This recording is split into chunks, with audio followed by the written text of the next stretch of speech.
Olá, boa noite. Hoje a gente tem uma live aqui super especial. Vamos esperar um pouquinho para a gente começar. É uma pessoa muito querida que eu comecei a seguir há um tempo. É o monge Gyaltsang Drimé, do Centro pela Paz Mundial, que fica aqui em São Paulo, em Cabreúva, aqui pertinho. Ele é uma pessoa muito especial, vai responder perguntas e ele vai contar pra gente como que a gente vai encontrar paz dentro da gente em dias tão difíceis. Então, segura aí que eu vou chamar ele aqui. Um minutinho.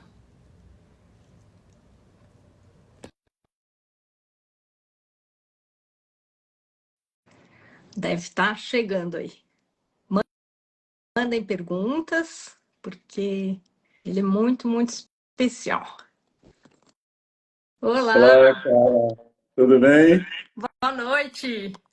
Boa noite. Muito obrigado aí por essa oportunidade de falar para as pessoas coisas tão importantes nos dias de hoje. É sempre muito legal poder encontrar pessoas com o coração aberto para falar de possibilidades de felicidade nesse mundo tão cheio de desafios, né?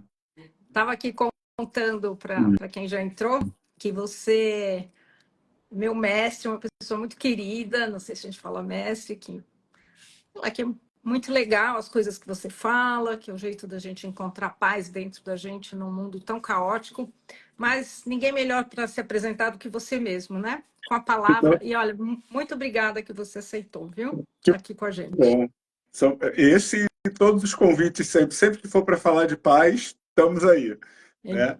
Então, para o pessoal que está chegando agora, eu sou o monge Genkel Sandrimé, eu sou professor residente do Templo pela Paz Mundial, Centro de Meditação Kadampa Brasil, que é um lugar muito, muito bonito no interior de São Paulo. Preparei aqui um cartãozinho para mostrar. Ó, é o maior É lindo templo mesmo. pela paz mundial do mundo.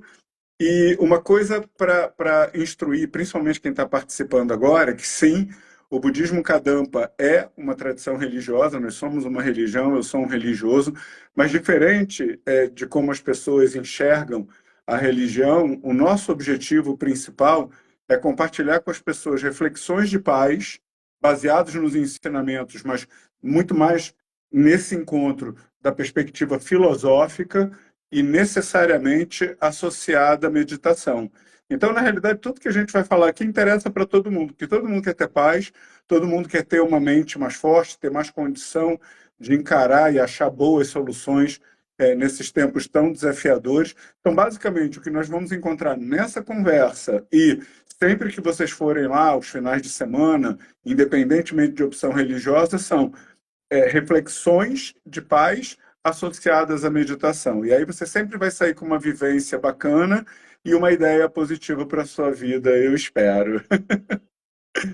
Chegou já uma perguntinha perguntando o que é a Ótimo. tradição Kadampa, porque a gente, às vezes, as pessoas acham que o budismo é uma coisa só, eu acho que é legal dar uma introdução, né?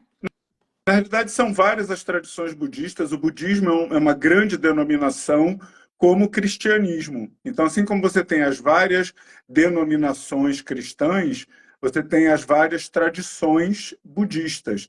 Então, todas as tradições budistas seguem os ensinamentos de Buda, se inspiram por esse ser iluminado. Eu posso dizer, recitam mantra e meditam e difere de uma para outra mais na abordagem. Então, por exemplo, tem algumas tradições que são mais focadas na recitação de mantra, o que para mim está ok. Tem outras tradições que têm uma pegada mais religiosa para os elitistas, que também atende um determinado público. A nossa tradição, eu posso dizer que é uma tradição extremamente progressista e moderna. Ela foi fundada por venerável Geshe Sanghyatso Rinpoche, um mestre tibetano, e ele fundou a nova tradição Kadampa, que é uma tradição do budismo Mahayana, justamente para isolar a gente de qualquer questão sociopolítica e econômica. Então, nós somos uma tradição budista internacional, onde o único assunto realmente proibido é política, entendeu? Então, nós falamos de qualquer coisa menos de política, porque não interessa qual é o estilo de vida das pessoas, a opção política delas. Todas as pessoas precisam de paz e serenidade. Então, eu diria que o nosso principal objetivo é realmente beneficiar todas as pessoas, independentemente de opção religiosa. Ó, a Marli Montenegro é minha mãe, ela Oba! sempre Boa participa, noite, dona Maria. então Eu vou gostaria de dar deixar boa. você fala um minuto aqui, deixa eu só fechar a porta, tá? Tá legal. Então, basicamente, eu gostaria de dar boas-vindas também à minha mãe essa conversa, ela está sempre participando, e dizer que conversa que tem mãe no meio é mais divertido, entendeu? Porque tem mais carinho, enfim, se existe Monge Dream é porque ela fez a parte dela e fez muito bem ao longo de muito É tempo. verdade. Mas basicamente é isso, Carla. Então, o que a gente vai compartilhar aqui é a perspectiva budista do dia a dia, entendeu? De como nós encaramos as questões diárias de uma forma racional, não de uma forma dogmática, né? Não ou nós estamos certos e o resto do mundo está errado. E se você gostar da perspectiva que a gente vai apresentar, eu acho que está bacana. Agora, também, se você me permitir, eu gostaria de começar explicando um pouquinho qual é o alicerce de tudo isso, né? Porque a gente Acho fala ótimo. soluções inspiradoras para tempos difíceis. Então, parece que a gente tem solução para tudo. E aí, então, a gente tem que entender que, em parte, isso é verdade, mas a gente não está falando de soluções exteriores, Uhum. né? Então, para nós, isso é muito importante. Toda solução para nós é uma solução interior, ou seja, é impossível, ninguém pode te prometer que você não vai encontrar situações desafiadoras na sua vida. Ninguém pode te prometer que você não vai adoecer, não vai envelhecer, não vai morrer, não vai ser enganado, não vai ser roubado. E essas coisas acontecem, fazem parte, infelizmente, da vida moderna. Momentos incríveis fazem parte da vida moderna. Rotina faz parte da vida moderna.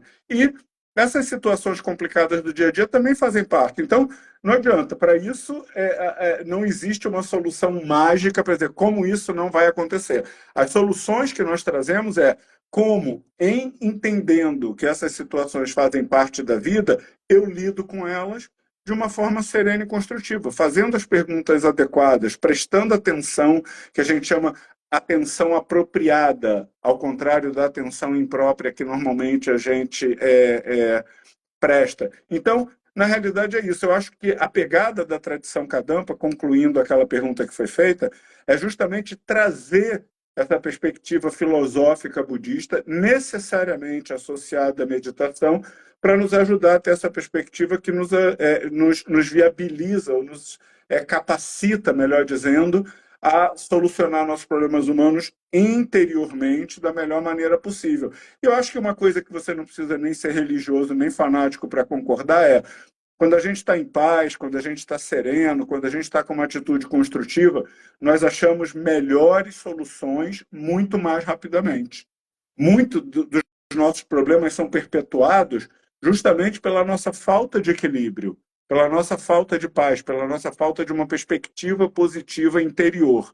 Então, uma vez que nós encontrarmos essas soluções inspiradoras para a nossa mente, para o nosso coração, para a forma como a gente lida da perspectiva de sentimentos dessas questões práticas diárias, nós vamos ter muito mais capacidade de lidar com as questões práticas cotidianas de uma forma positiva, resolvendo os nossos problemas humanos da melhor maneira possível. E aí eu gostaria que vocês me desafiassem mesmo com todas as perguntas. Eu já soube que a Carla já recebeu algumas perguntas e vou contar aqui um segredo, que aqui a gente não esconde nada, Carla. A Carla ia começar a dar um spoiler, e eu falei, não, não, não, não. Vamos Eu gosto esperar. de, eu gosto de pergunta queima-roupa. Eu gosto de ser surpreendido pela pergunta. Então, todas as perguntas que a gente vai ter aqui ou vão ser feitas por vocês, sintam-se à vontade para digitar uma pergunta aí, a gente lê e responde, ou alguém já mandou para ela lá no Instagram da Minha Idade Não Me Define. Aliás, eu adoro esse título, Minha Idade Não Me Define. Eu entendo que assim, minha idade não me limita, né? É uma coisa legal, né? Exatamente. Que, assim, então eu sou idoso, mas não sou Muito velhinho, entendeu? No meu caso, bem. por exemplo. Eu adoro isso. Veio uma pergunta de uma pessoa que ela, vamos ver, se essa fala sua, não, ela não é um, vou deixar você responder, se ela não é um Por pouco favor. poliana, sabe? Aham, aham. Mas eu acho que essa era uma parte que eu já ia até começar. Que bom que eu não entrei nesse pedaço para responder essa pergunta, entendeu? porque realmente, assim, quando a gente fala ter uma visão positiva, não é uma visão iludida. Eu Uhum. costumo dizer nas minhas aulas que assim, não é uma coisa de dizer, o mundo é lindo, é tudo fantástico, as pessoas são ótimas, o céu é feito de gelatina, as nuvens são algodão doce, pôneis. Eu costumo dizer, essa visão não é uma visão espiritualizada forte, essa é uma visão drogas pesadas. Isso não é realização espiritual, isso é fruto de drogas pesadas. A questão é, eu olho para essa realidade e reconheço o desafio. Eu entendo, através da minha sabedoria, o que está acontecendo. E tenho condições interiores, através do meu treino, de dar uma resposta positiva para tudo isso. Então, por exemplo, eu já passei na minha vida, e vários alunos, por separações, entendeu? Então, por exemplo, normalmente tem muita gente que se fica detonado com separação, não consegue lidar bem com uma separação. E é lógico que dói. E aí é que entra a visão não poliana, mas positiva disso. Meio que assim, como eu me preparo para lidar com uma separação, não vou dizer sem dor, mas de uma maneira serena e construtiva. E é uma coisa tão linda, Carla, porque assim, muitas vezes quando eu converso com as pessoas, esse tema separação é um tema bastante recorrente, você deve lidar com ele também Sim. bastante aí com o seu público, né? Então, muitas vezes a pessoa chega desmantelada, às vezes 10 anos, 15 anos, 20 anos, 30 anos de relacionamento, com a famosa pergunta, e agora? Porque normalmente teve uma coisa tão simbiótica, assim, um viveu tanto o mundo do outro que não sabe. A questão é assim, com uma mente negativa e deprimida, você só vai afundar mais. Com uma mente serena e construtiva, alguma dor, algum incômodo vão estar lá, mas você vai ter o espaço que você precisa para se reinventar. E o que a gente sabe, vamos combinar, qualquer pessoa da nossa idade e que já passou por alguns relacionamentos, é que depois de um tempo a gente encontra o nosso caminho, a vida segue. A questão é que ela pode seguir com menos dor desde o início, com uma maneira de lidar com essa dor de uma forma positiva, ou não deixando que essa dor atrapalhe o nosso redirecionamento, ou podemos nos afundar até que ela passe. Porque o fato é, vai passar. Fica a nossa liberdade de fazer algo para nos fortalecer e lidar com isso de uma maneira positiva ou doer até passar. É uma liberdade que a gente tem. Eu não digo que essa segunda opção seja inválida, ela só é mais dolorosa e mais longa, com certeza. É como se fosse um ajuste de lente, quer dizer, você passa a olhar a situação de um outro jeito e você reage menos a ela. É Lógico, isso que você está. lógico, lógico. Por exemplo, muitas vezes, quando a gente está passando por um processo de separação, mesmo que essa decisão tenha vindo da gente, é muito comum a gente culpar o outro pela separação. Tipo assim, foi você que quis se separar, ou eu me separei porque você passou a não atender as minhas necessidades, não sei o quê. E, na realidade, assim, isso gera uma raiva que não nos leva a lugar nenhum. A questão é, de novo, eu olho e entendo a parte da pessoa, mas seja uma atitude inadequada, seja uma mudança de caminho, qualquer coisa que doa na pessoa é problema dela. O que a gente tem que saber é assim, dentro dessa nova realidade e vendo o que aconteceu e entendendo o posicionamento do meu ex-companheiro, da minha ex-companheira, como eu lido com isso de uma forma a redirecionar o meu caminho interior, a ser uma pessoa que aprende com isso, a ser uma pessoa que aprende que isso é parte da vida, entendeu? E ao invés de ficar, digamos assim, dolorido pela separação, faz a pergunta certa, meio que assim, o que eu aprendo, como eu cresço com esse momento? Ninguém quer passar, é importante que se diga, ninguém quer passar por isso, eu não estou dizendo que a gente vai passar, estou dizendo que isso faz parte da vida. Ó, a Vivi está dizendo, seria bom que fosse assim mesmo, uma escolha de querer sofrer mais Mais ou ou menos. menos, Vivi, é. na realidade é uma escolha. O que não é assim, eu escolhi e acabou.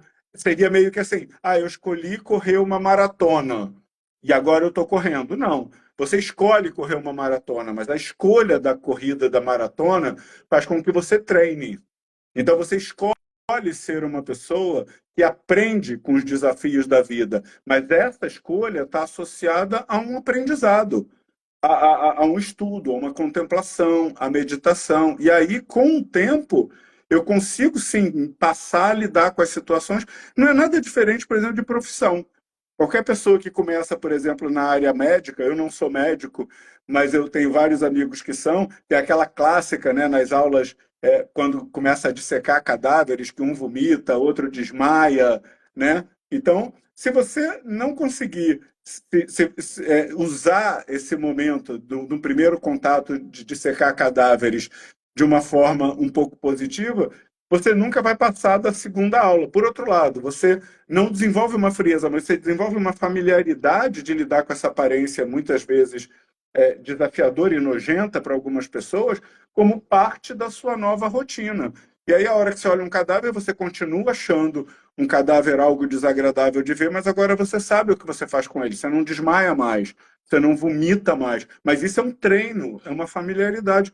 Isso vale para tudo, inclusive para as nossas relações afetivas. Mas aí a gente precisa pensar e se preparar com antecedência. Mas é possível, sim, é uma escolha. Uma escolha que Acho, depende de treino. desculpa, é isso que eu ia falar. Eu tenho outras perguntas aqui, mas eu vou encaixar essa primeiro. Eu acho muito interessante quando eu aprendi, e você fala muito do treino. Queria que você contasse um pouco. Então, o budismo ensina o verdadeiro equilíbrio da vida? A Mônica está perguntando. Conta um pouco dessa questão do treino, da Então, na meditação, realidade, dos princípios do budismo, né? Que eles isso, perguntam aqui. isso. Na realidade, é assim, tudo que nós fazemos com familiaridade. E nós somos seres humanos. Como seres humanos, você pode se tornar o que você quiser, entendeu? Então, por exemplo, a pessoa que diz assim, eu sou raivosa, ela se tornou raivosa, ou se tornou mais raivosa. Ela assumiu que ela tem aquela, digamos assim, uma tendência explosiva e aprendeu, através de familiaridade, que explodir com os outros é uma maneira dela lidar com a atitude inadequada. Então, pode não parecer, mas é um treino.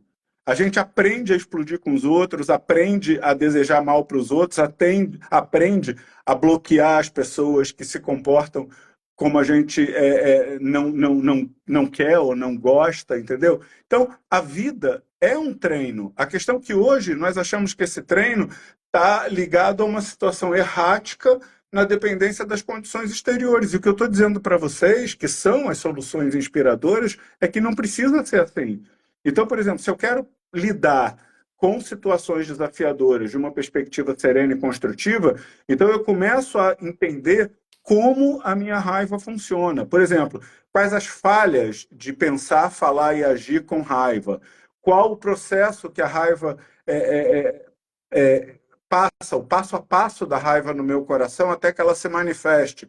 Como eu lido com as situações que estão me incomodando com uma mente serena e construtiva? Como eu aprendo a reagir a uma pessoa que está me prejudicando sem devolver o mal? Tudo isso é um aprendizado, se eu quiser. Se eu quiser. Então, no livro Como Solucionar Nossos Problemas Humanos, Venerável Geshe Sangyatso Rinpoche traz esses conselhos, né, de como identificar, reduzir e, por fim, abandonar a nossa raiva. E se nós refletirmos sobre isso, e eu vou dizer para vocês, não tem nenhuma novidade. Você vai ler e vai falar assim: eu sempre soube disso. A diferença é que uma coisa é saber, outra coisa é sentir. E é aí que entra a É, meditação. isso Por que eu exemplo, ia te perguntar. eu não preciso dizer para nenhum de vocês que ninguém acha que agir com raiva, de uma forma desequilibrada, estourada, estabanada, vai resolver bem uma situação. Ninguém em sã consciência acha isso. Todos nós compreendemos que a raiva nos rouba a capacidade de dar boas soluções e de manter nossas relações harmônicas. Mas a gente não consegue, na hora que a gente lida com uma situação, não consegue, por enquanto, lidar com essa situação de uma perspectiva serena e construtiva. E aí, como é que você faz se você não tem uma determinada habilidade e quer desenvolver aquela determinada habilidade porque percebeu os benefícios? Então, supondo, você não sabe andar de bicicleta, mas vive num lugar onde a bicicleta é essencial. Então, você percebeu os benefícios de andar de bicicleta. Como é que você vai se tornar uma pessoa hábil em andar de bicicleta? Mas então eu queria. Treinando, Mas nesse treino treinando. tem a meditação, né? Não, Que necessariamente a meditação. Então, nós desenvolvemos uma habilidade de contemplar ensinamentos válidos. Válidos significa que nós compreendemos que eles estão nos levando na direção que a gente quer ir. No nosso caso, são os livros de Venerável Geshe Sangyal Rinpoche, sobre a raiva, acabei de citar, vou citar outros aqui, o como solucionar nossos problemas humanos. E uma vez que nós compreendemos, porque nós decidimos ler, porque nós decidimos desenvolver essa habilidade de nos manter serenos e construtivos com soluções inspiradoras, mesmo diante de circunstâncias difíceis, trazer essa compreensão para um nível de sentimento através da meditação. A meditação tem um papel crucial no treino da mente, que é o que traz a nossa compreensão intelectual, a gente diz, para tocar o nosso coração. São as coisas que tocam o nosso coração que mudam a nossa vida, não são as coisas que a gente entende. Por exemplo, muitas das pessoas que estão nos ouvindo seguramente já desejaram parar de fumar várias vezes. Muitas vezes a gente entende que o hábito de fumar ou a dependência química do cigarro provoca vários malefícios, né? Só que na hora que a gente sente isso de alguma maneira, seja por um diagnóstico de enfisema, seja por alguma coisa marcante na nossa vida, aí esse entendimento intelectual dá a força que a gente precisa para tirar a dependência química da nossa vida. Isso vale para tudo. Eu uso o cigarro só porque é o mais popular, mas isso vale para a pessoa que trabalha demais, vale para a pessoa que bebe demais, vale para a pessoa que é compulsiva com sexo, ou seja, qualquer coisa que a gente projeta prazer e em exagero prejudica a nossa vida, a gente pode aplicar esse tipo de raciocínio, entender realmente do ponto de vista sentido quanto isso nos prejudica, né? E colocar isso em prática no nosso dia a dia. É um treino, é uma familiaridade com menos instinto e mais intuição, menos animal e mais humano. E isso é a meditação. E aí, ó, a Mônica Verusca está perguntando, para uma boa meditação, qual o primeiro passo? Isso é maravilhoso. Então, o primeiro passo para uma boa meditação é querer meditar. E aí, assim, se nós temos mente e entendemos os benefícios da meditação, então nós podemos começar, por exemplo, a meditar simplesmente nos concentrando na sensação que o ar provoca ao entrar e sair das nossas narinas. Sabe aquele famoso pare e respira? Só que não é só um respirar neutro, entenda que ao se concentrar na sua respiração, a sua mente vem para um lugar de neutralidade. É lógico que é muito melhor, como eu acabei de dizer, que a nossa mente seja positiva, né? Então, que eu saiba usar sabedoria, que eu saiba usar amor, que eu saiba usar compaixão no que eu penso, falo e ajo, né? Agora, no início, é melhor ser neutro do que ser negativo, concorda? Então, por exemplo, se eu estou começando a sentir raiva, eu penso, essa raiva não vai me ajudar em nada. Paro e respiro até ficar tranquilo. No início, se eu deixar a raiva explodir, vocês já sabem o que acontece, não precisa dizer. Então, uma meditação respiratória simples, que vocês podem encontrar no meu canal, Genki Sandrime Monge Responde, é um primeiro passo bem importante. Pode ser semanas, meses nela, e depois vai encontrando as outras meditações cadampas que vão nos levando na direção de desenvolver qualidades ou reconhecer e suprimir falhas. Chegou uma pergunta aqui da Patrícia, que ela pergunta, que deve ser nessa linha, né? Que é como desenvolver a compaixão. Uhum. Então, esse é um ponto importante, né? Porque a gente entende, muitas vezes, compaixão como uma coisa de peninha, mas compaixão, na realidade, é uma mente muito elaborada e muito bonita. No budismo, a compaixão é a mente que deseja que o outro se liberte do sofrimento. Isso é compaixão, né? A mente que deseja que você mesmo se liberte do sofrimento, nós chamamos de renúncia. Renúncia ao sofrimento, dos enormes sofrimentos do que vem no futuro dessa vida e nas incontáveis vidas futuras. Então, não existe autocompaixão. O desejo de se libertar permanente do sofrimento nós chamamos de renúncia, que não tem nada a ver com abandonar a família. Tem a ver com o desejo de se fortalecer para aprender a lidar com o dia a dia de uma forma serena e construtiva, no futuro dessa vida e no que vem depois dela. Se nós entendermos esse desejo para nós, e nós somos seres humanos, se nós não gostamos da ideia de sofrer, não queremos sofrer, por que nós desejaríamos que o outro sofra? Então, a compaixão, na realidade, é, digamos assim, um olhar especial pelo comportamento do outro. Então, a maior parte das pessoas, por exemplo, gera compaixão quando vê uma pessoa passando fome. Gera compaixão quando vê uma pessoa sendo agredida. Gera compaixão quando vê uma pessoa passando necessidade. E é lógico que essas são as situações que nós chamamos de situações de sofrimento manifesto, é, mais fáceis de gerar compaixão. Mas todo ser humano é digno da nossa compaixão, por várias razões. E aí vocês podem ler mais no Novo Oito Passos para a Felicidade, mas eu vou dar só uma dica de uma compaixão um pouco mais profunda, que é assim: o nosso corpo e a nossa mente são completamente contaminados. Ou seja, o que precisa para você sair de um estado mental positivo para um estado mental negativo? Às vezes, uma crítica, um mau entendimento de uma coisa. O seu corpo saudável, lindo, forte, uma picadinha de mosquito e você está doente. Então, à medida que você olha para as pessoas, mesmo as pessoas que estão vivenciando boas condições exteriores, eu gosto de pensar que um dia eu possa realmente ajudar essas pessoas a terem mentes fortes. Essa é a verdadeira compaixão. É a compaixão que entende que não é só estar livre de más condições manifestas. É a mente que deseja que cada um encontre uma forma de se, digamos assim, de se fortalecer o suficiente para nunca lidar com as situações negativas de uma forma dolorosa. Essa é a verdade. E é lógico que você faz isso enquanto ajuda as pessoas.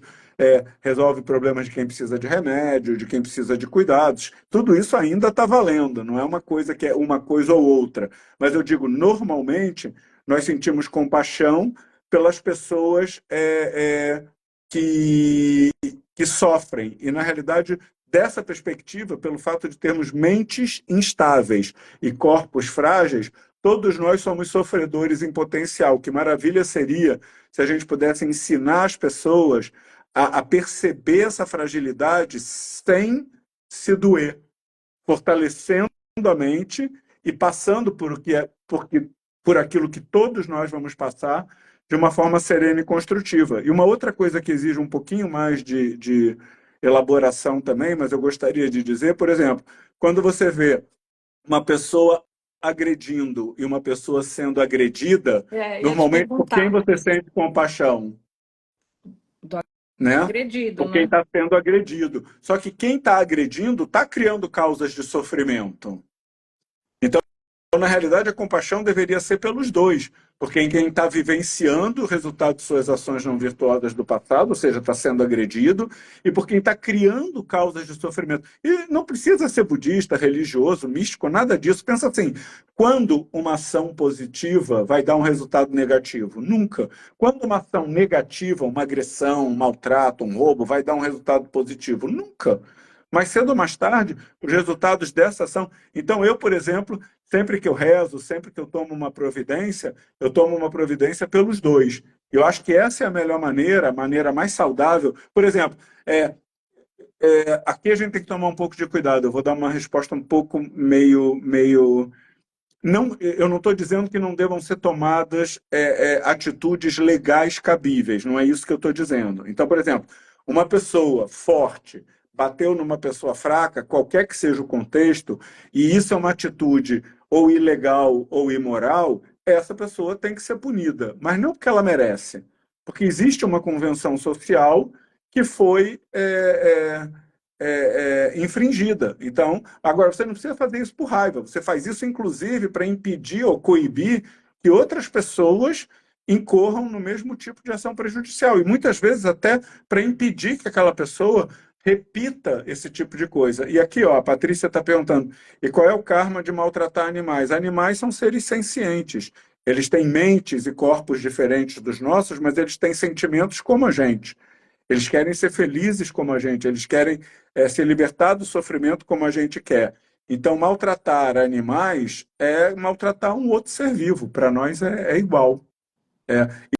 E aí você fala assim, mas eles são diferentes. Se a gente pensar no passado da humanidade, quando pessoas que tinham características diferentes das nossas eram tidas como pessoas que não tinham, digamos assim, merecedoras dos nossos respeitos e bons tratos, vocês vão ver que assim, o animal é só porque a gente não parou para pensar sobre isso. Mas eu acho que qualquer pessoa que tem um animalzinho de estimação sabe que qualquer animal tem sentimento, e precisa de cuidados, tanto quanto a gente. Eu diria até mais, porque nós temos a liberdade de aprender a lidar com as situações de uma maneira serena e construtiva. Os animais não têm essa liberdade. Ou você dá para eles um ambiente de paz, ou eles se tornam violentos ou medrosos. Interessante, né? Quando você fala da gente criar uma mente serena e construtiva, na realidade você está falando, porque às vezes a gente leva uma. Você leva um. Sei lá, você é agredido e a primeira reação que a gente tem é de agressão ou de defesa, né? E você falou várias Lógico. vezes de deixar a poeira, como é, não se atracar com a questão, né? Eu queria que você falasse, não sei a palavra, não se apegar, né? É como se você desse um passo atrás, né? Que eu queria que você falasse um pouco disso. Então, por exemplo, uma coisa que eu vejo também que é bastante recorrente das pessoas que vêm me consultar são questões relacionadas à sucessão patrimonial, por exemplo. Então, normalmente, quando os pais morrem, a família se dissolve por brigas com relação a patrimônio, né? E tem sempre, digamos assim, pessoas com visões diferentes com relação à herança, né? Eu particularmente, sou muito tranquilo com relação a isso. E, de novo, eu não estou dizendo assim, eu acho que as pessoas deveriam ter habilidade o suficiente, compaixão suficiente, sabedoria suficiente para lidar com essas questões práticas de uma maneira serena e construtiva, entendendo que pessoas têm expectativas diferentes. Agora, sim, na hora que você tem uma opinião diferente sobre sucessão patrimonial, vai prevalecer a lei, entendeu? Então, assim, o que eu costumo dizer, seguramente na minha família a gente não vai ter esse problema porque a gente não tem exatamente essa questão. Mas eu diria, se eu tivesse esse problema, eu continuaria amigo e amoroso com meus irmãos e colocaria advogados para brigar. Os advogados brigam, a gente continua e vale a lei.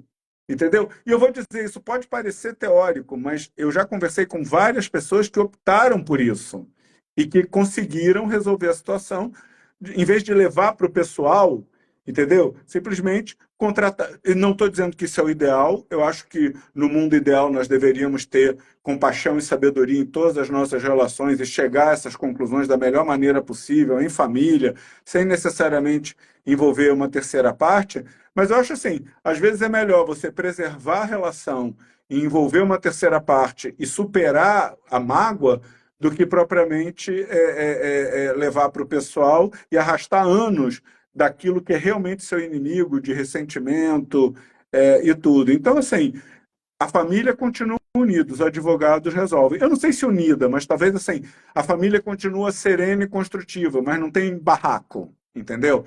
E isso que eu estou falando para você é uma coisa realmente prática. Eu já vi acontecer mais de uma vez nesses mais de 10 anos que eu sou professor residente, entendeu? Realmente a gente precisa entender, porque o nosso instinto, o nosso alta-preço, a nossa atitude é assim, não, eu não preciso disso. Eles é que vão ver com quem eu estou lidando. E aí acabou, entra o animal em campo. Quando entra o animal em campo, acabou. Na hora que você soltou o seu animal, você virou uma besta, uma fera. Entendeu? E o que você vai fazer? Você vai morder a jugular de qualquer pessoa que passar na sua frente. Pode ser sua mãe, pode ser seu pai, pode ser seu irmão. E depois, como qualquer animal, você vai se arrepender e talvez aí seja tarde demais. Então é esse o passo atrás. É meio que assim, o animal vai querer surgir, mas a gente precisa parar e pensar assim, essa é mais uma solução inspiradora. Na hora que o animal surgir, dizer assim, não, peraí, essa galera vai ver com quem ela está lidando. Eu preciso parar e falar assim, não, eu não sou um animal. Eu não preciso pular na jugular de ninguém. Eu não preciso partir para uma rinha com ninguém. Eu simplesmente posso, como um ser humano, buscar soluções legais, serenas para as questões humanas. Então, pronto. Entendeu? E nesse sentido que você fala muito, que eu acho que seria legal falar um pouco aqui, que vocês falam sempre que a gente tem que pensar nas próximas vidas, né, nas vidas Uhum. futuras. Eu acho isso interessante, porque eu acho que às vezes tem até um pouco de misticismo em relação a isso. Fala um pouquinho Uhum. isso.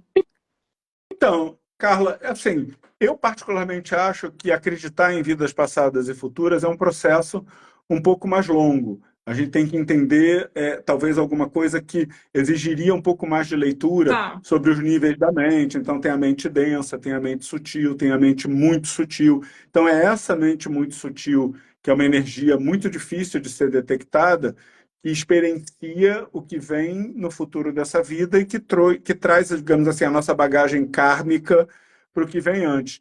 Eu sou uma pessoa pragmática. Eu, particularmente, através desse entendimento e por conta desse entendimento, eu desenvolvi uma convicção muito forte de vidas passadas e futuras, mas não foi uma coisa que eu aceitei dogmaticamente.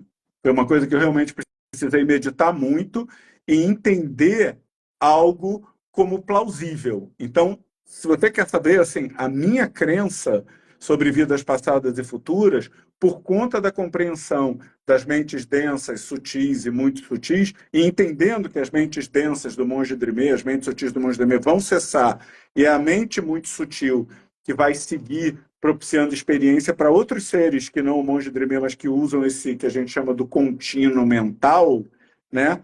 É, que me inspira a ser uma pessoa melhor. E aí, para mim, funciona assim. Eu costumo dizer que eu sou não dogmático e completamente pragmático. Ou seja, eu uso esses ensinamentos porque fazem sentido para mim. Faz sentido que exista vidas passadas e futuras pela minha meditação, pela minha própria contemplação. Aí, a pergunta que você pode fazer para mim é assim: uma vez que isso faz sentido, associado à lei das ações e efeitos, faz com que eu viva melhor agora. Então, se chegar no, no fim dessa vida, que pode ser amanhã, pode ser daqui a 10 anos, pode ser daqui a 20 anos, eu descobri que não tem vidas passadas e futuras, eu posso dizer para você: vivi bem, vivi Ah, que muito legal. bem, vivi com valores, Claro. ajudei as pessoas, progredi como ser humano, entendeu? Agora, supondo que eu leve uma vida meio que mais ou menos, prejudicando as pessoas, dando vazão a mentes negativas, aprendendo a bater o levou, trazendo essa coisa completamente gutural, instintiva, animal, e mordendo o jugular de qualquer pessoa que cruza o meu caminho, ou me apossando de qualquer pessoa ou coisa que me dê interesse sem nenhuma ética. E quando chegar no fim dessa vida, eu descubro que realmente existem vidas passadas e futuras, e o que me espera é muito sofrimento nas muitas vidas futuras em função do que eu plantei. Claro. O que eu vou fazer nessa hora? Você Entendi, entendeu? não, faz. Então, Claro. então eu acho que a gente tem que ser menos Uhum. dogmático, menos místico nessa questão de vidas passadas e futuras, tem que buscar, digamos assim, o entendimento técnico de como esse tipo de coisa é possível, e ao perceber que vidas passadas e futuras é um tema plausível, possível, não necessariamente existe dogmaticamente, o quanto isso me afeta positivamente agora. Uhum.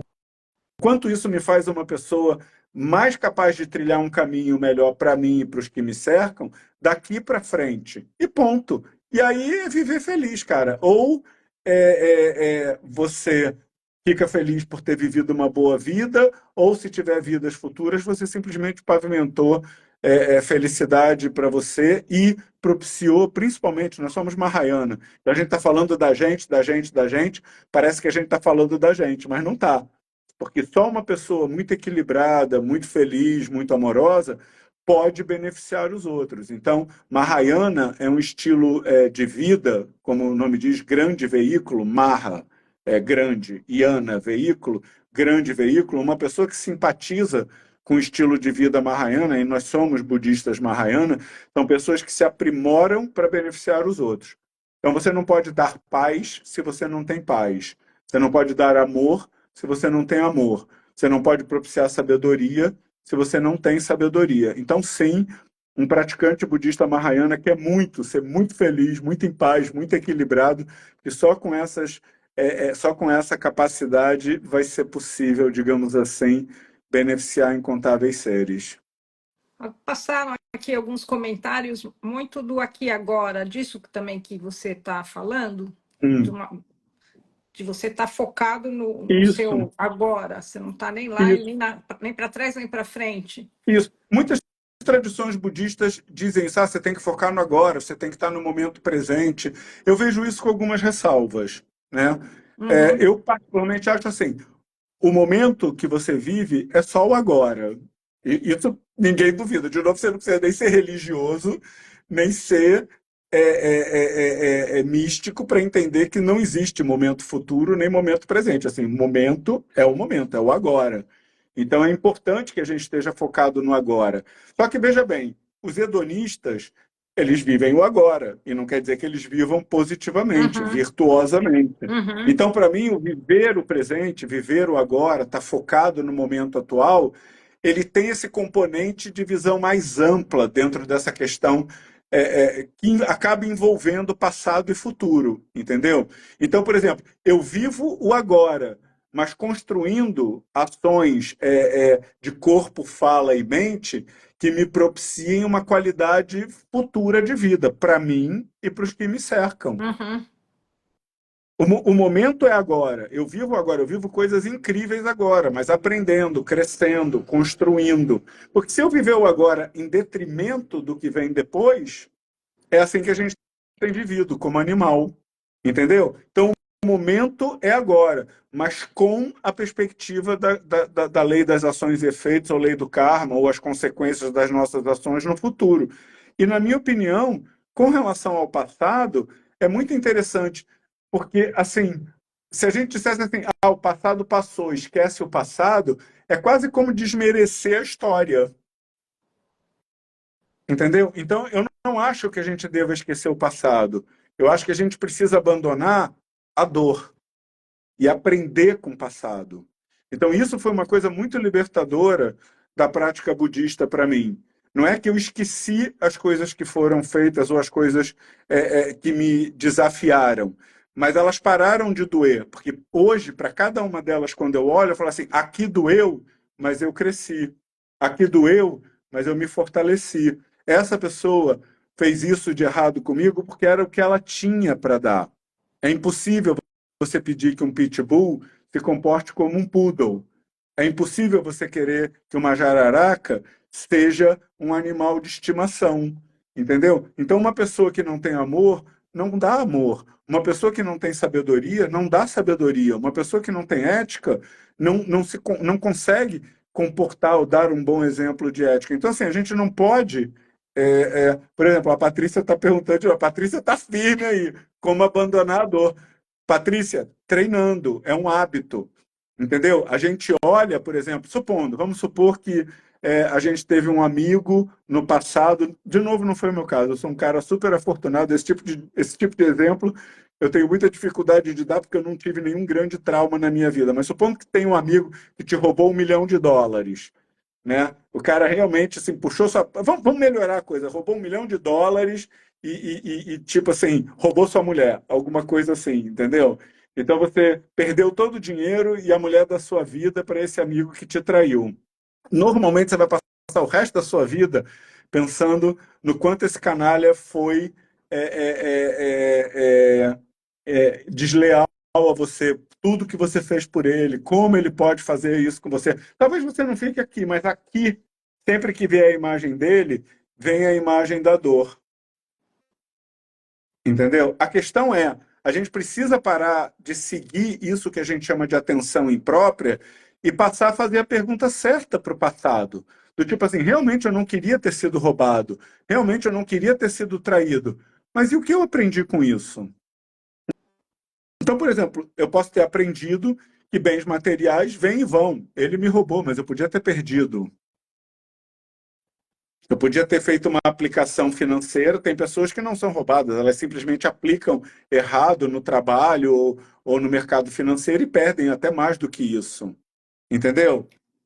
Então, por exemplo, de novo, você vive com uma jararaca querendo que ela seja o seu bichinho de estimação. Não adianta, mais cedo ou mais tarde ela vai te devorar. Entendeu? Então, eu acho que a gente precisa pegar esses fatos que doeram no passado, parar de fazer atenção imprópria, parar de ter atenção imprópria e remoer na dor. Teve uma coisa, eu não sei se eu deveria contar isso aqui, a gente está chegando no final, mas Teria como passou? Eu, rápido? Não, é, não pode parar. eu vou contar genericamente, porque foi uma coisa realmente muito, muito pesada. Mas uma mulher, na faixa aí dos seus 35 anos, que era minha aluna, veio me procurar porque o pai dela estava moribundo, estava em processo já de cuidados paliativos, e ela ia encontrar o pai. E ela veio me procurar trazendo toda a bagagem de tudo o que o pai tinha feito com ela. E eram coisas realmente muito sérias. Eram coisas realmente muito sérias. E, pelo menos para ela, eram coisas muito sérias. E aí chegou um determinado momento, eu perguntei para ela assim, tudo bem, mas até quando que isso aconteceu? Ela falou assim, isso aconteceu até os 15 anos, assim, esse tipo de atitude era uma atitude que ele tinha até os 15 anos. Eu falei assim, quantos anos você tem agora? Ela falou, 35. Eu falei assim, olha, eu não quero te desanimar, mas você está se maltratando há mais tempo do que ele te prejudicou. Ele te prejudicou por 15 anos, você está há 20 anos segurando esse negócio, você precisa largar. Isso tem a ver com Entendeu? E eu, apego? não, tem a ver com atenção imprópria. Porque ao invés de pensar assim, ok, foi uma atrocidade, foi um absurdo, mas era um animal. Ninguém vai além. Então, como é que eu lido com isso? Entendeu? Como é que eu lido? E aí é lógico que isso tem toda uma outra bagagem, tem uma quantidade de ensinamentos e meditações que não vai dar para a gente entrar aqui. Mas, assim, existem ferramentas baseadas na filosofia e práticas budistas onde a gente, sem voltar para o assunto, a gente, digamos assim, tira essa carga negativa da nossa mente. Foi exatamente o que eu recomendei para ela, e foi exatamente o que ela fez. E essa mulher conseguiu estar ao lado do pai nos momentos finais dele com o coração em paz. E aí vocês podem até dizer assim, ela perdoou o pai? Eu falei assim, eu não sei, isso não é relevante. O relevante é que ela superou a dor e esteve ao lado do pai, que era algo que ela queria fazer, em paz. Se isso envolveu perdão ou não, para mim não tem a menor diferença. Na realidade, se eu tivesse que dizer alguma coisa, eu diria: essa é a verdadeira essência do perdão. Não adianta você dizer para a pessoa: eu te perdoo, mas está bloqueado do meu WhatsApp. Isso não é perdão, entendeu? A verdadeira essência do perdão é a hora que você traz essa leveza para o seu coração e restaura, digamos assim, o equilíbrio perdido das relações da sua perspectiva, do seu lado. Talvez do outro lado a atitude continue se repetindo, mas agora você tem leveza, sabedoria e compaixão suficiente para impor limites. Entendeu? Quando você tem mágoa, na realidade você tem abandono. Porque ninguém quer conviver com uma pessoa que trai, que prejudica, que magoa, mas isso é a nossa fragilidade, não tem nada a ver com a atitude da pessoa, tem a ver com a nossa incapacidade de lidar com pessoas desse tipo. E o que eu acho, trazendo para essa linha das soluções inspiradoras para tempos difíceis, é justamente isso. Infelizmente, a gente vive como uma criança mesmo, assim, querendo que tudo dê certo para sempre. Isso não vai acontecer. Eu acho que a gente deveria pensar assim, gente, como eu extraio o significado dessa minha vida humana e aprendo a viver as coisas boas, a minha rotina e tudo aquilo que aparece para mim como desafio, sempre pelo treino, de uma forma serena e construtiva. É assim que a gente vai conseguir se libertar do sofrimento. Caso contrário, como eu disse logo no início, ninguém pode te prometer que você não vai envelhecer, não vai adoecer, não vai encontrar, sim, pessoas inescrupulosas, violentas, despreparadas, como animais, né? E eu posso dizer até que, assim, infelizmente, se a gente olhar, não precisa olhar para as notícias do mundo, é só olhar à sua volta, seus amigos, seus colegas de trabalho, seus parentes, a tendência é encontrar cada vez mais gente desequilibrada, negativa, desesperançosa, fraca. Então, se não formos nós a achar as nossas soluções para lidar com esse tipo de pessoa, nós terminaremos sozinhos. Tem uma pergunta que talvez tangencie um pouco. Como é que você desapega do amor ou de uma pessoa que morreu? Porque isso também traz Uhum, infelicidade, uhum. né? Então, esse é um outro ponto. Talvez então essa seja a última resposta. Fazer, entendeu? Mas eu acho que uma hora tá bom, tá de bom tamanho, né? Então, se vocês quiserem mais, eu gostaria antes de responder essa última pergunta, então, é, de convidar vocês mais uma vez a conhecer o Templo pela Paz Mundial, que fica em Cabreúva. Nós funcionamos nos finais de semana, temos aulas com meditação sábado e domingo de manhã, é, e, e meditações à tarde gratuitas, muito legal. A Carla mesmo já passou 2 finais de semana lá, é meio que assim, um detox sua mente, Ai, né? adoro, Então, ó, adoro. a Sônia está perguntando também como lidar com a saudade. Então, vou responder a seguinte A pergunta. última. E Como mostre li... um livro, tá? Antes de ir embora. Se você tiver Tá. um livro aí Não, para não, alguém. eu vou ler um pedaço do livro, que é a minha citação predileta do Geshe-la. Já está preparado aqui, ó. Oba! Entendeu? Eu vou terminar desse jeito. É, então, assim, como lidar com luto? Como lidar com luto? E aí você pode pensar no luto da maneira. O nome do lugar, Sam, é Templo pela Paz Mundial, ou Centro de Meditação Kadampa Brasil. Você pode encontrar a gente no meu Instagram, você pode me seguir e encontrar as coisas lá, ou no nosso site mesmo, que é www.budismocadampa.org.br. Eu acho que tem várias pessoas assistindo. Se alguém puder colocar o site aí, budismocadampa.org.br, dá certinho, tá bom? Normalmente a gente funciona para o público em geral nos finais de semana, sábado e domingo. Você pode passar só sábado de manhã, domingo de manhã, pode passar sábado, domingo, pode passar um fim de semana lá, pode passar uma semana. São experiências bem bacanas. Mas então, como lidar com o luto? Entendendo que o luto é essa perda. É o luto de um filho que foi morar do outro lado do mundo, o luto de um ente querido que foi perdido, o luto de um emprego de longas datas. Então, de novo, por que o luto dói tanto? Por que o luto dói tanto? Porque a gente passa todos os dias da nossa vida projetando felicidade naquela pessoa, naquela relação. Entendeu? A gente não pensa assim, essa é uma relação impermanente. Um dia ela vai acabar. Seja porque a pessoa vai viajar, seja porque a pessoa vai morrer. E ao pensar sobre isso, não deve vir uma sensação negativa. Deve vir assim, já que essa relação vai acabar algum dia, que cada dia seja um dia incrível. Que cada dia seja um dia incrível. E aí, se eu viver cada dia da minha vida com essa pessoa, com esse dia de trabalho, com essa oportunidade que surgiu na minha vida de uma forma incrível, com a consciência, com a sabedoria que as coisas são impermanentes e que vai acabar, quando acabar, vai ter sim alguma dor, mas além da dor vai ter dias muito bem vividos. E aí eu vou contar para vocês uma história que para mim é a história. Eu espero que eu não me emocione, e se a minha mãe ainda estiver vendo, eu não sei se ela está aqui ainda. Eu acho que ela vai ficar emocionada, mas essa é uma história que eu preciso contar. Em 2012, meu pai teve um AVC e daí para frente ele desenvolveu uma doença degenerativa que a gente sabia que ele faleceria em 2 anos e meio. E quando saiu o diagnóstico da doença degenerativa, da qual a gente sabia que só havia cuidados paliativos a ser feito, a gente não fez nenhuma reunião familiar, mas de alguma forma, nós entendemos que os próximos 2 anos e meio seriam anos incríveis para nós, apesar de presenciar a perda de saúde do meu pai. E foi isso que a gente fez. Foram 2 anos e meio sem briga, foram 2 anos e meio de muita atenção, com várias decisões sérias para tomar. Leva para pronto-socorro, não leva para pronto-socorro, leva em hospital, não leva para o hospital, contrata cuidador, não contrata cuidador, compra isso, faz aquilo. Nenhuma briga, só paz, só paz.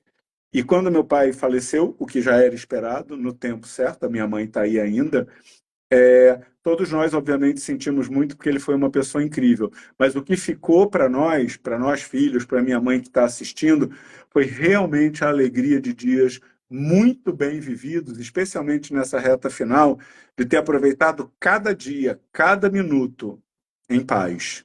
Então é lógico que teve a dor, lógico que teve o sentimento da perda, mas a vida não acabou. Então, a nossa vida agora, da minha mãe que está assistindo esse vídeo, a minha vida como filho muito grato pelos pais incríveis, a mãe que eu tenho e o pai que eu tive, e tudo que eu compartilho com vocês vem também dessa educação maravilhosa que eu recebi, é um dia de muita gratidão por eles. E cada coisa que eu faço, cada conversa que eu tenho, cada aula que eu dou, cada oportunidade que o Venerável Geshe Sangyal Rinpoche me propicia de beneficiar as pessoas, eu dedico para que a minha mãe continue sendo essa pessoa feliz e serena, apesar da perda, e que meu pai, onde quer que ele esteja, continue vivendo em paz e felicidade. E isso faz com que eu viva o meu luto, porque ele vai estar sempre lá, serenamente. Eu acho que não existe melhor maneira de lidar com uma perda. Ao invés de lamentar porque acabou, agradecer por cada momento bem vivido. Isso passa necessariamente por desejar viver bem, tá bom? Ah, que Então, lindo. então acho que era isso que eu tinha para dizer para vocês. E eu vou, então, encerrar essa nossa conversa com um trecho maravilhoso de Venerável Geshe Sangyadus Rinpoche, do livro Novo Oito Passos para a Felicidade. O título saiu invertido, mas é um livro muito bonito. E eu vou dizer para vocês que eu acho que essa é realmente a minha citação predileta dele. Eu acho que não tem nenhuma outra citação que toque o meu coração como essa. Vocês vão encontrar na página 57 do livro impresso, no item Aprender a Apreciar os Outros. Então, ele mostra o quanto nós somos interdependentes. E ele conclui essa reflexão sobre interdependência da seguinte maneira. E aí eu vou ler e vou dar boa noite, porque não tem mais o que dizer depois disso, ok? Então, ele diz assim, em resumo, ou seja, concluindo, precisamos dos outros para o nosso bem-estar físico, emocional e espiritual. Sem os outros, não somos nada. Nossa impressão de que somos uma ilha, um indivíduo autossuficiente e independente, não possui relação alguma com a realidade. É mais próximo da verdade nos imaginarmos ou nos sentimos como uma célula no vasto corpo da vida, distintos, porém intimamente ligados a todos os seres vivos. Não podemos existir sem os outros, e eles, por sua vez, são afetados por tudo o que fazemos. A ideia de que é possível garantir o nosso próprio bem-estar enquanto negligenciamos o bem-estar dos outros ou até mesmo à custa deles é completamente irrealista. Entendendo isso, nós chegamos à seguinte conclusão: eu preciso apreciar os outros. Eu preciso agradecer a bondade de cada interação. E se nós tivermos esse coração amoroso, não vai ter um minuto em que a gente lembre, pense ou fale que não seja um momento de amor. Eu acho que essa é a nossa proposta. Só para fechar, queria muito te agradecer. A live vou colocar o link nos stories para quem quiser ver. Vou colocar o link do templo, acho que da editora Tapa também, né? E aí acho que fica muito legal. E eu queria te agradecer demais por compartilhar com a gente Eu também tanto amor, queria tanta agradecer. sabedoria. Eu queria agradecer também a oportunidade, toda oportunidade de trazer alguma paz e reflexão é muito preciosa. Gostaria de agradecer o fato de você ter visto alguma sabedoria, mas eu queria me denunciar que não vem de mim, vem de Venerável Geshe Sangyadus Rinpoche. Eu sou um afortunado CD player ou um Spotify desse mestre Que bom. incrível Que e nos bom. presenteia a todos com essa compaixão e essa sabedoria incomensuráveis, independentemente de uma opção religiosa. Perguntaram só o nome do livro, se você puder, por favor, mostrar O novamente. nome do livro é Novo Oito Passos para a Felicidade. Aqui vai sair espelhado, mas está fácil. Ó. Novo Oito Passos para a Felicidade. Esse é o meu livro de cabeceira. Eu adoro todos os livros do Geshe lá, mas esse é aquele que, sempre que eu posso, eu dou uma lidinha em alguma parte, que é sempre muito inspiradora. Tá bom, muito obrigada, boa noite e até a Obrigado, próxima. Carla. Tudo de Obrigada bom, para felicidade. todos aí. Tchau, Valeu pela tchau. oportunidade. Tchau, Obrigada, tchau. tchau, tchau.